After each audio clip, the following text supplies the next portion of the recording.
Kanjeng.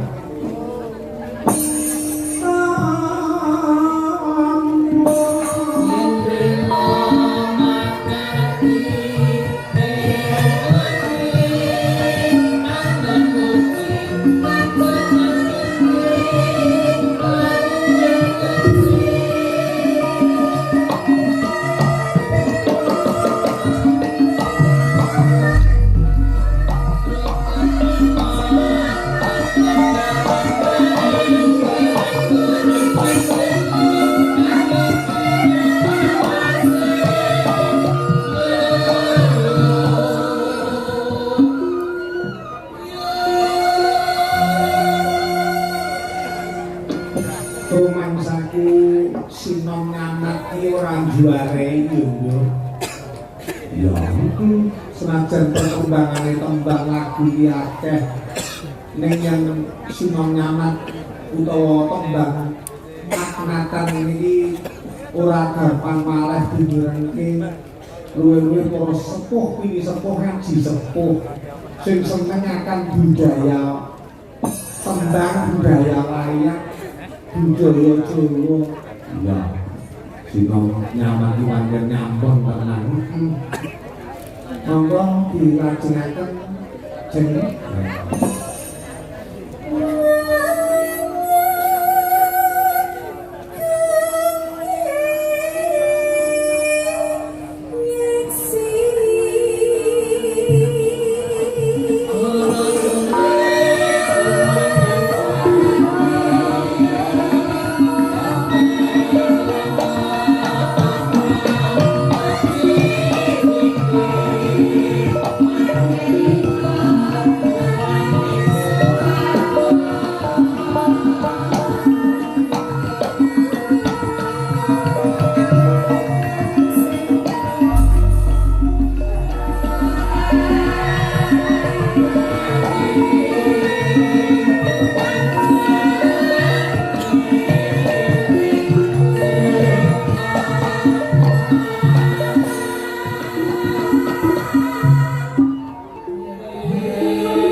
Sowan daleme Bapak Suparni iki tak galake songo. Ngono. Yo diteruske karo Mbak Puji. Nek nami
dilebokne ning anu Mas.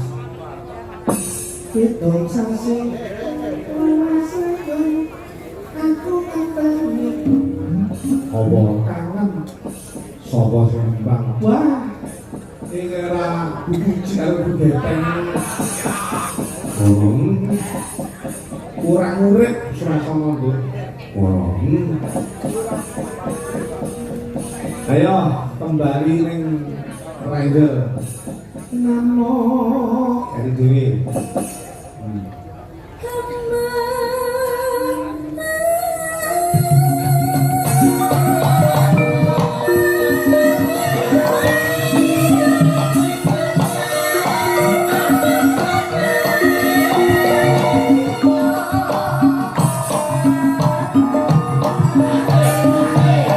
Persiapan jaya.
ngaturake puji syukur kunjuk ana ngarsane Gusti Allah Subhanahu wa taala yuang widi rasa dat kang maha welas asih Tuhan yang Maha Esa yo ngono yo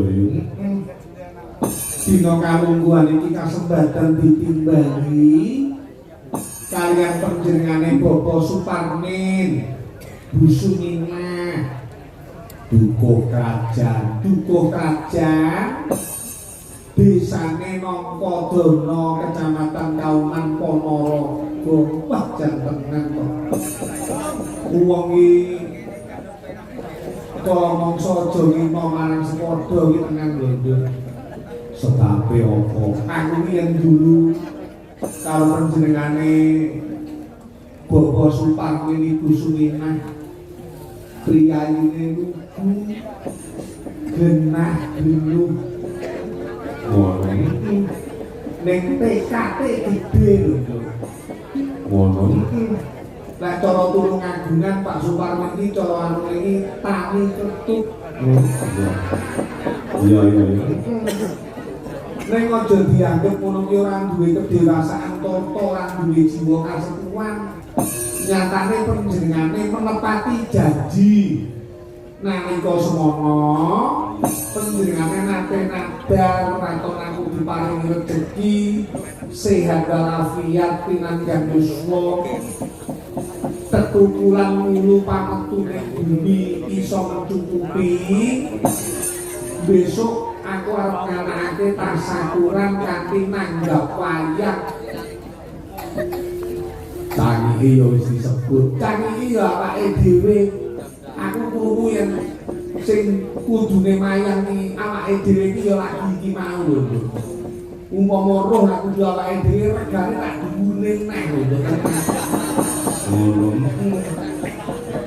wah ngatur suwun Bapak Suparmin tenan lek delok priyaine jandak gayani ngono ya ngono kuat lho jumun nanggap wayang yo puluhan yuta yo ana bintang tamune iya ngono ki pancen sing bagus niat kejaba panjenengane nadar lan diparingi rezeki arep timbali awake dhewe ngiras pantes panjenengane kuwi yo ngrumat putra putrine iki ana loro ya kuwi Mas Sumono karo Mbak Sundarti Mas Sumono iki putra saka Bapak Suparmin sing pembarep iya Mbak Sundarti iki sing angka 5 Mbak Sundarti iki garwane asmane Mas Eko iya kuwi pekerja keras lho Eko iki iya tenan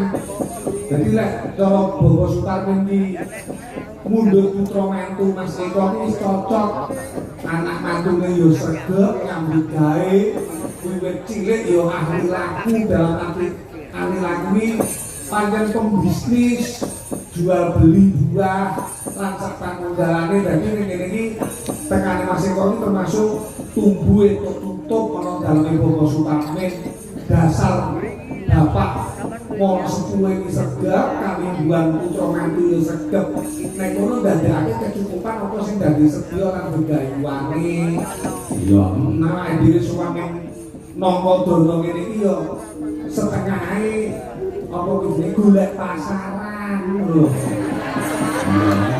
muga-muga sakwise ditangkap Pak Parmin ngono terus Mbak Lurah Jumati terus nimbali awake dhewe menyang desa iya menurut kabar-kabar ini dari iwa tengah Nongkodono ini jarang enek wayang jadi Bapak Suparmin Bu Suminah ini termasuk apa jenenge golekne darat awake dhewe awake dhewe yo sedono nalika tindak rawuh ning Tegal Bulur Tulungagung panggonane dhewe iki Pak Suprapto yo Mas Eko dhewe kuwi Mas Deni lan Bapak Sumono iya Bapak Sumono itu atau Mas Sumono ini sing dibuat memu putrane kalih putra putri lek wong Jawa diarani Kedono Kediri kudu dibuat Bapak Suparmin iki cara hitungan dina hitungan hari, hitungan pasaran, hitungane golek apa-apa kuwi saka nandur lan sapanunggalane kuwi ora ninggalke kejawene. Iya. Ngono ya yo. Malah kepara Bobo Suparman iki kucinge babaran utawa lairne disameti lho tenan lho. Iya. Saking niru karo wong-wong kuno biyen. Iya. Ya senajan agama lan kapercayaan pesan perkembangane agama iki apa wong jenenge kanggo adhek-adheke wong urip ning jagat raya ning ilmu kejawene iki aja nganti ditinggalke. Mergo apa digolong apa awake dhewe urip ning tanah Jawa gunakake hitungan ngono. Iya. Sing ora lepas saka hitungane dina lan pasaran sing digabungke tiba tumrap kabahagiaan lan katentreman. Oh iya. Jadi Bobo Suparman ini sing nggeni hal-hal ngono iki, lha awake dhewe iki generasi muda iso nyontoh marang panjenengane Bobo Suparman. Oh iya. Ya ini gaset ya yo. Tenan ngono, nang kene tak kabar-kabarke jroning nandur daerah kene kuwi mau ora lepas saka mari 1 taune iso Kudamara pangan telung nyangan. Oh iya.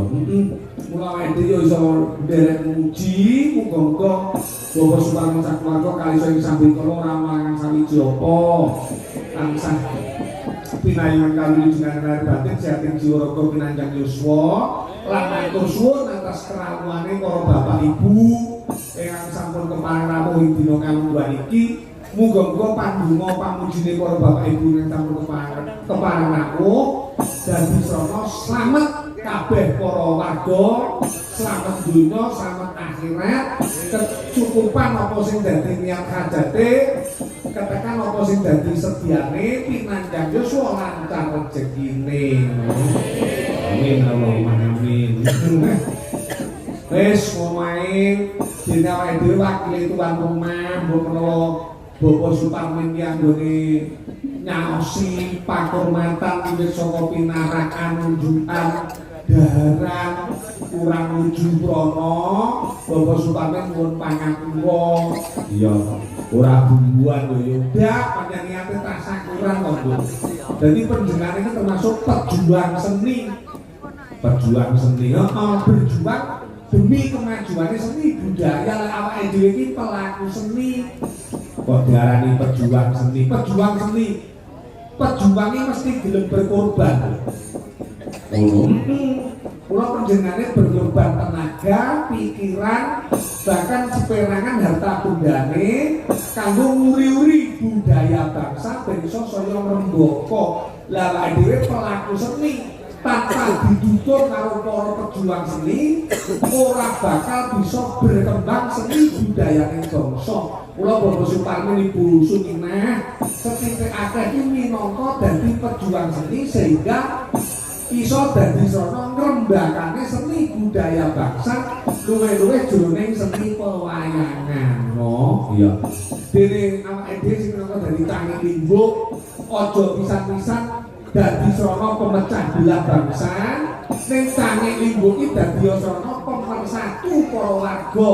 No, ya senajan ning medsos, ning media sosial saiki akeh para-para sing pengen mengadu domba warga masyarakat apa kuwi liwat suku, apa kuwi liwat agama, apa kuwi liwat ras, ning awake dhewe sing minangka dadi kawula cilik iso tetap bersatu, no, sing di bawah naungan Pancasila sing minangka dadi sumber dari segala sumber hukum. Ngono. Anten yen awake dhewe mikir lho. Awake dhewe iki dina lagi dibenturkan lewat berbagai cara supaya warga masyarakat iki ben pecah. Mengko lek warga masyarakat iki pecah, kuwi sing dibutuhkan ora ono liya kejaba amung wong-wong sing kepengin merong-rong kewibawaane bangsa. No, iya. Ya yo.